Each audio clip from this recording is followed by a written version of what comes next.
Michigan recently received the lowest rating among all the states for the transparency that is here. So, assuming you think that's a problem, I don't want to put words in your mouth, but what efforts would you initiate related to the Freedom of Information Act, making state local records more available, maybe campaign finance reform and disclosure, and other transparency efforts that might boost our rating in that regard? Well, first and foremost, I actually sponsored my first year, I think, in the state Senate transparency legislation that talked about how all the money we were spending in the state was spent.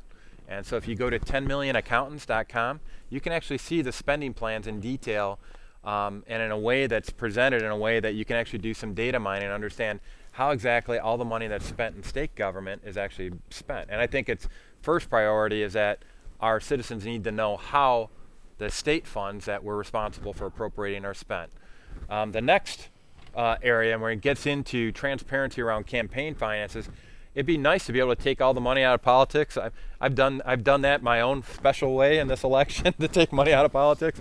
But the key is people need to recognize that that money provides you a voice out in the public square. Unless TV stations are going to provide free advertising, folks who may have a different point of view from the folks who are controlling the airways, who are going off and talking on a regular basis from a different worldview, if they're pushing a particular candidate, whether it's a newspaper, whether or not it's a TV station or whatever, there's no accountability on those funds.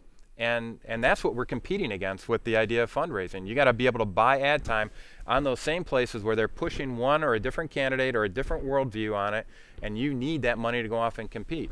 And if there was accountability on that end too, and we all know there's very much a distinct bias in the media, it's been proven time and time again.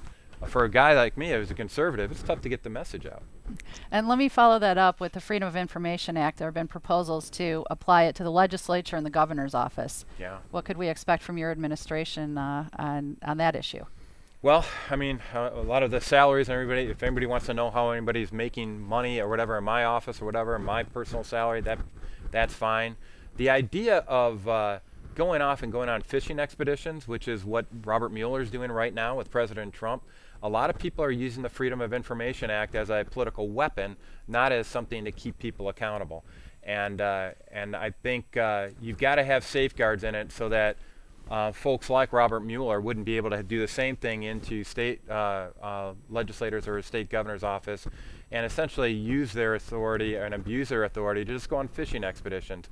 Because Joseph Stalin had a famous quote once. He said, "You show me the man, I'll show you the crime." And there's a book out there that says 3 felonies a day. There's so many rules out there, so many regulations. It is so easy to go off and get somebody to trip up. I mean, since we've been in here on this interview, I bet you somebody's broken a law along the lines here in this area.